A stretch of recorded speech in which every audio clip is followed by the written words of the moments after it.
Keluaran bab 4. Jawab Musa pula, "Tetapi mereka tidak akan mempercayai aku atau mendengar kata-kataku. Bahkan mereka akan berkata, Tuhan tidak menampakkan diri kepadamu." Firman Tuhan kepadanya, "Apakah yang ada di tanganmu itu?" Jawab Musa, "Tongkat." Firman-Nya, "Campakkannya ke tanah." Musa mencampakkannya ke tanah, lalu tongkat itu menjadi ular. Lantas larilah Musa meninggalkannya. Firman Tuhan kepada Musa, "Hulurkanlah tanganmu dan tangkaplah ekornya." Musa menghulurkan tangannya dan menangkapnya, lalu ular itu menjadi tongkat semula di tangannya. Lakukanlah hal itu supaya mereka percaya bahwa Tuhan, Allah nenek moyang mereka, Allah Abraham, Allah Ishak dan Allah Yakub, telah menampakkan diri kepadamu. Firman Tuhan lagi kepadanya, "Masukkanlah tanganmu ke dalam bajumu." Musa memasukkan tangannya ke dalam bajunya. Setelah dikeluarkan, tampak tangannya dijangkiti kusta, putih seperti salji. Firman Allah, "Masukkan tanganmu semula ke dalam bajumu." Dia pun memasukkan tangannya semula ke dalam bajunya. Setelah dikeluarkan lagi dari dalam bajunya, kelihatan tangannya itu pulih kembali, sama seperti kulitnya yang sedia kala. Maka sekiranya mereka tidak mempercayai kamu dan tidak meyakini keajaiban yang pertama, mereka akan percaya setelah melihat keajaiban berikutnya. Akan tetapi, jika mereka masih tidak percaya setelah melihat kedua-dua tanda itu dan enggan mendengar kata-katamu, ambillah air sungai Nil dan curahkanlah ke tanah yang kering. Maka air sungai Nil itu akan menjadi darah di tanah yang kering itu. Namun begitu, kata Musa kepada Tuhan, "Ya Tuhan, hamba-Mu ini bukan seorang yang pandai berbicara, baik dahulu maupun sekarang, saat Engkau berfirman kepada hamba-Mu ini, kerana hamba-Mu ini berat mulut dan berat lidah." Firman Tuhan kepadanya, "Siapakah yang menjadikan mulut manusia? Siapakah yang menjadikan orang bisu atau pekak, boleh melihat atau buta? Bukankah aku, yaitu Tuhan? Sekarang pergilah, aku akan menolong kamu berbicara, dan aku akan mengajarmu apa yang patut kamu katakan."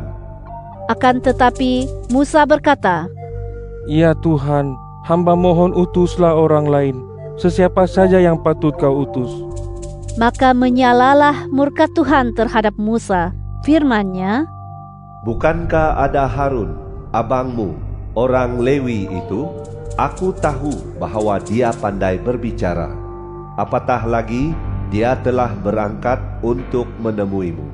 Apabila dia melihat kamu, akan sukacitalah hatinya. Kamu harus berbicara dengannya dan memberitahukan kata-kata tadi kepadanya. Aku akan menolong kamu dan dia untuk berbicara, dan aku akan memberitahumu apa yang harus kamu lakukan. Dia harus menjadi juru cakap kamu untuk berbicara kepada orang Israel. Bagi kamu, dia bagaikan mulutmu, dan baginya kamu seolah-olah Allah. Kamu bawalah tongkat ini, kerana dengan tongkat inilah kamu akan menunjukkan segala keajaiban itu." Lalu Musa kembali kepada mertuanya Yitro dan berkata kepadanya, "Izinkanlah aku kembali kepada para saudaraku yang berada di Mesir untuk melihat sama ada mereka masih hidup." Kata Yitro kepada Musa, "Pergilah dengan selamat." Maka berfirmanlah Tuhan kepada Musa yang masih di Midian, "Kembalilah ke Mesir, kerana orang yang mengancam nyawamu sudah mati." Kemudian Musa membawa istri bersama-sama anak-anaknya dan menaikkan mereka ke atas seekor keldai. Lalu dia berangkat bersama-sama mereka. Dia kembali ke tanah Mesir dengan membawa tongkat Allah di tangannya. Firman Tuhan kepada Musa, "Bersedialah apabila kamu kembali ke Mesir, segala keajaiban yang telah kuserahkan ke dalam tanganmu, lakukanlah kesemuanya di hadapan Firaun. Akan tetapi aku akan membuat dia keras hati dan tidak mengizinkan orang Israel pergi. Maka katakanlah kepada Firaun, beginilah firman Tuhan, Israel itu anakku yang sulung, dan telah kufirmankan kepadamu, benarkanlah anakku itu pergi supaya dia menyembah aku. Tetapi kamu enggan melepaskannya. Lihatlah, aku akan membunuh anak lelakimu yang sulung. Lalu dalam perjalanan, di sebuah tempat bermalam, Tuhan bertemu dengan Musa dan hendak mengambil nyawanya. Tetapi Zipora mengambil pisau batu, lalu mengkatankan kulup anaknya. Setelah itu, dia menyentuh kulup itu pada kaki Musa sambil berkata, "Sesungguhnya kamu pengantin darah bagiku." Maka Tuhan tidak mengapa-apakan anak itu. Pada waktu itulah sehubungan dengan persunatan itu, perempuan itu berkata, "Kamu pengantin darah." Ketika itu, Tuhan berfirman kepada Harun, "Pergilah menemui Musa di gurun." Maka Harun pun pergi. Dia bertemu dengan Musa di gunung Allah, lalu menciumnya. Lalu Musa memberitahu Harun tentang semua kata yang Tuhan suruh disampaikannya dan semua keajaiban yang harus dibuatnya, seperti yang diperintahkannya. Maka Musa dan Harun berangkat dan mengumpulkan semua tua-tua orang Israel. Lalu Harun menyampaikan kepada mereka semua yang difirmankan Tuhan kepada Musa, serta menunjukkan keajaiban itu di hadapan mata orang Israel. Maka percayalah mereka, dan ketika mereka mendengar bahwa Tuhan memang prihatin terhadap orang Israel, serta maklum akan segala penderitaan mereka, terus sahaja mereka membongkok, lantas sujud menyembah. Keluaran bab 5. Sesudah itu, pergilah Musa dan Harun menghadap Firaun, lalu berkata, "Beginilah firman Tuhan Allah Israel, izinkanlah umatku pergi, supaya mereka dapat mengadakan perayaan bagiku di gurun." Tetapi kata Firaun, "Siapakah Tuhan itu, sehingga aku harus mematuhinya dan mengizinkan orang Israel pergi? Aku tidak kenal akan Tuhan itu, dan aku tidak mengizinkan orang Israel pergi." Kemudian mereka berkata, "Allah orang Ibrani menemui kami. Izinkanlah kami pergi sejauh 3 hari perjalanan ke gurun dan mempersembahkan korban kepada Tuhan Allah kami, supaya dia tidak mengazab kami dengan wabak penyakit atau dengan pedang." Tetapi kata Raja Mesir kepada mereka, "Musa dan Harun, mengapakah kamu membuat orang Israel untuk melalaikan pekerjaan mereka? Kembali bekerja kamu." Tambah Firaun lagi, "Lihat, sekarang bangsa itu sudah begitu ramai di negeri ini, dan kamu mahu menghentikan mereka daripada pekerjaan mereka." Maka pada hari itu juga Firaun memberikan perintah demikian kepada para tukang kerah orang Israel itu dan kepada para mandur mereka. "Jangan lagi kamu beri bangsa itu jerami untuk membuat batu bata seperti sebelumnya. Biarkan mereka sendiri pergi mengumpulkan jerami. Namun begitu, jumlah batu bata yang perlu dibuat mereka mestilah sama banyaknya dengan yang dibuat mereka sebelumnya. Jangan menguranginya. Mereka itu pemalas, maka itulah sebabnya mereka berteriak, 'Izinkanlah kami pergi mempersembahkan korban kepada Allah kami.' Beratkan pekerjaan mereka itu lagi, supaya mereka terus bekerja dan tidak menghiraukan kata-kata dusta." Maka keluarlah para pengerah bangsa itu dan para mandurnya, lalu berkatalah mereka kepada orang Israel, "Beginilah titah Firaun, aku tidak akan memberikan jerami lagi kepadamu. Pergi dan carilah sendiri jerami di mana-mana sahaja kamu boleh mendapatinya. Akan tetapi, bahagian pekerjaanmu tidak boleh kurang sedikit pun." Maka orang Israel menjelajah seluruh tanah Mesir untuk mengumpulkan tunggul gandum sebagai jerami. Para tukang kerah terus mendesak mereka dengan berkata, "Selesaikanlah pekerjaanmu sehari-hari seperti pada waktu ada jerami. Lalu para tukang kerah Firaun memukul para mandur orang Israel yang diangkat oleh mereka untuk menyelia bangsa mereka sambil berkata, Mengapa kemarin ataupun hari ini jumlah batu bata yang kamu buat tidak menurut jumlah yang ditetapkan, yaitu seperti dahulu? Maka pergilah para mandur orang Israel menghadap Firaun, lalu berseru, Mengapakah Tuanku bertindak seperti itu kepada hamba-hambamu ini? Jerami tidak lagi diberikan kepada hamba-hambamu ini, tetapi para tukang kera berkata kepada kami, Buat batu bata. Ketahuilah, hamba-hambamu ini dipukul, padahal orang tuanku yang bersalah. Kata Firaun, Memang kamu semua pemalas, maka sebab itulah kamu berkata, Izinkanlah kami pergi mempersembahkan korban kepada Tuhan. Sekarang pergilah bekerja semula. Kamu tidak akan diberi jerami lagi, tetapi jumlah batu bata yang mesti kamu serahkan sama seperti biasa. Maka sedarlah para mandur orang Israel bahwa mereka berada dalam kesusahan apabila mereka diberitahu, Kamu tidak boleh mengurangkan jumlah batu bata yang ditetapkan setiap hari. Ketika mereka keluar meninggalkan Firaun, mereka bertemu dengan Musa dan Harun yang sedang berdiri menantikan mereka.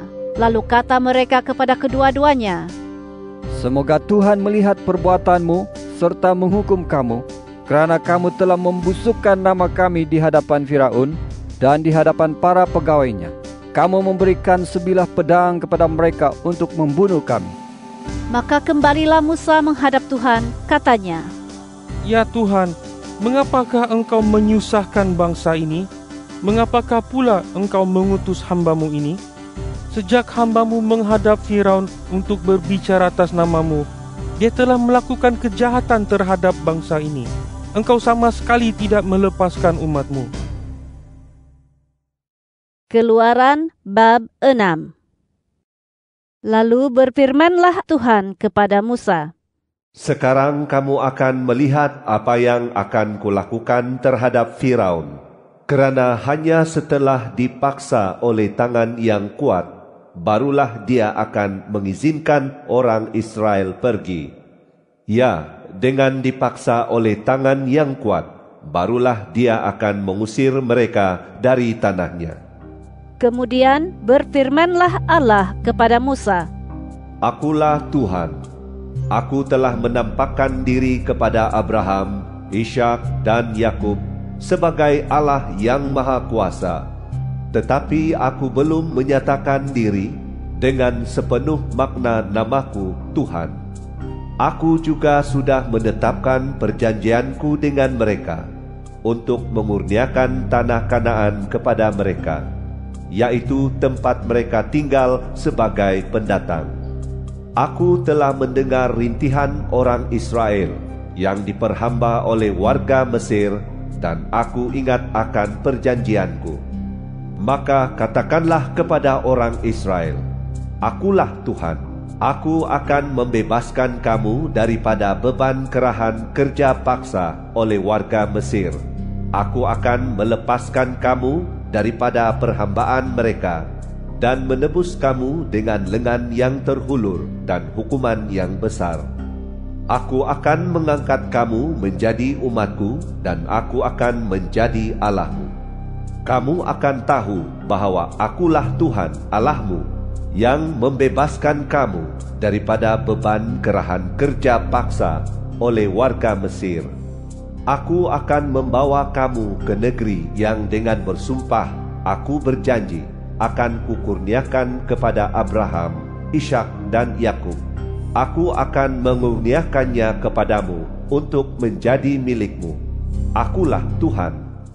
Namun begitu, apabila Musa menyampaikan kata-kata itu kepada orang Israel, mereka yang terlalu sedih dengan penindasan daripada beban perhambaan atas mereka itu, langsung tidak mahu mendengar kata-kata Musa itu. Tuhan berfirman pula kepada Musa, Pergilah dan katakanlah kepada Firaun, Raja Mesir, supaya dia mengizinkan orang Israel pergi dari negerinya. Tetapi Musa berkata kepada Tuhan, Orang Israel manakala enggan mendengar hamba-Mu ini, Bagaimana mungkin Firaun akan mendengar kata-kata hamba-Mu ini? Apatah lagi hamba seorang yang tidak petah lidahnya. Tetapi Tuhan berfirman lagi kepada Musa dan Harun, serta mengutus mereka kepada orang Israel dan kepada Firaun, Raja Mesir, untuk membawa orang Israel keluar dari tanah Mesir. Ini ialah salasilah para leluhur mereka.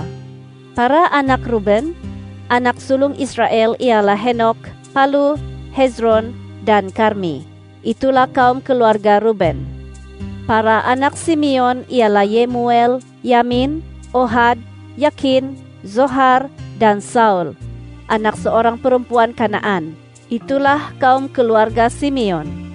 Nama anak Lewi menurut urutan kelahiran mereka ialah Gerson, Kehat, dan Merari. Lewi hidup sehingga berusia 137 tahun. Para anak Gerson ialah Libni dan Simei menurut kaum keluarga masing-masing. Para anak Kehat ialah Amram, Yizhar, Hebron, dan Uziel. Kehat hidup sehingga berusia 133 tahun. Para anak Merari ialah Mahli dan Musi. Itulah kaum-kaum Lewi menurut keturunan mereka. Amram memperistri Yokebed, saudara ayahnya, dan istrinya itu melahirkan Harun dan Musa baginya. Amram hidup sehingga berusia 137 tahun. Para anak Yizar ialah Korah, Nefeg, dan Zikri. Para anak Uziel ialah Misael, Elsafan, dan Sitri. Harun memperistri Eliseba anak Aminadab, saudara Nahason, dan istrinya itu melahirkan Nadab, Abihu, Eleazar, serta Itamar untuknya. Para anak Korah ialah Asir, Elkana, dan Abiasaf. Itulah kaum keluarga Bani Korah.